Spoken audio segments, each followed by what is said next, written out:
সন্ত্রাস মোকাবিলায় ইসরায়েলের মতোই দীর্ঘমেয়াদী প্রতিশোধমূলক কৌশল গ্রহণ করা উচিত ভারতের। কাশ্মীরের পেহেলগাঁও অঞ্চলে সাম্প্রতিক ভয়াবহ সন্ত্রাসী হামলার পর ভারতকে সাবেক ইসরায়েলি প্রধানমন্ত্রী গোল্ডা মেয়ারের পথ অনুসরণ করার পরামর্শ দিয়েছেন শীর্ষ মার্কিন নিরাপত্তা বিশ্লেষক মাইকেল রুবিন।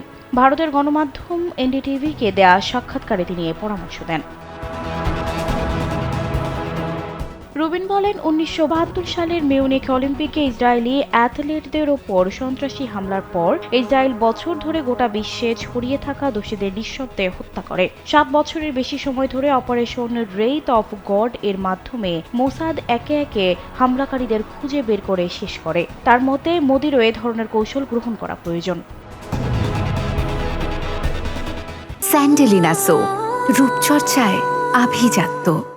ভারতীয় সংবাদ মাধ্যমের খবরে বলা হয়, কাশ্মীরের পেহেলগাঁওয়ে পাকিস্তান সংশ্লিষ্ট জঙ্গি গোষ্ঠীর চালানো সাম্প্রতিক হামলায় 26 জন নিরপরাধ পর্যটক নিহত হয়। হামলার দায় স্বীকার করেছে দ্য রেজিস্ট্যান্স ফ্রন্ট, যা নিষিদ্ধ ঘোষিত লস্কর ই তৈবার ছায়া সংগঠন। এই নৃশংস ঘটনার পর প্রধানমন্ত্রী মোদি হুঁশিয়ারি দিয়ে বলেন, ভারত পৃথিবীর যে কোনো প্রান্তে গিয়ে সন্ত্রাসীদের ও তাদের মদতদাতাদের খুঁজে বের করে এমন শাস্তি দিবে যা তারা কখনো কল্পনাও করতে পারবে না।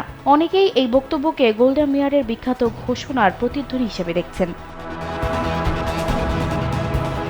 বিশ্লেষক রুবিন বলেন, ভারত অত্যন্ত কৌশলগতভাবে ও সংযমের সঙ্গে কাজ করছে। যদিও সন্ত্রাসী হামলা ও অপারেশন সিন্দুরের মাঝে সময় কিছুটা লেগেছে, তবে ভারত সুনির্দিষ্ট ও পরিকল্পিতভাবে এগোচ্ছে।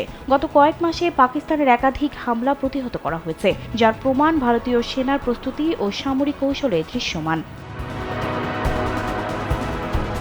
রুবিন পাকিস্তানের সমালোচনা করে বলেন, পাকিস্তান একদিকে বলে সন্ত্রাসীদের সঙ্গে তাদের কোনো সম্পর্ক নেই, অন্যদিকে তাদের মৃত্যুর প্রতিশোধ নিতে চায়। যদি তারা সত্যি সন্ত্রাসে মদতদাতাদের অভিযোগ অস্বীকার করে, তবে তাদের উচিত সব সন্ত্রাসী ঘাঁটি বন্ধ করা এবং যে কোনো সন্ত্রাসীকে হস্তান্তর করা, যদি তারা সামরিক পোশাক পরিহিত হয়।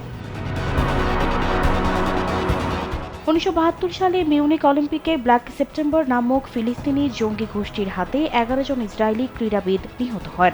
সেই ঘটনার পর ইসরায়েল প্রতিজ্ঞাবদ্ধ হয়, হামলাকারীদের পৃথিবীর যেখানেই থাকুক না কেন হত্যা করা হবে। সেই প্রতিশোধমূলক অভিযানে নেতৃত্ব দেন তৎকালীন প্রধানমন্ত্রী গোল্ডা মেয়ার। সেই ঐতিহাসিক প্রেক্ষাপট তুলে ধরে রুবিন বলেন, আজকের দিনে ভারতকেও একই মানসিকতা নিয়ে কাজ করতে হবে। রুবিন হুঁশিয়ারি করেন, শুধু কূটনৈতিক তৎপরতায় সন্ত্রাস বন্ধ হবে না, বরং যখন কূটনীতি শান্তি আনার চেষ্টা করে, তখন জঙ্গিরা পুনরায় সংগঠিত হওয়ার সুযোগ পায়। তিনি বলেন, এভাবেই 7 অক্টোবর 2023 সালে ইসরায়েল আরেকটি ভয়াবহ হামলার শিকার হয়। সানজিদা রহমান, কালবেলা।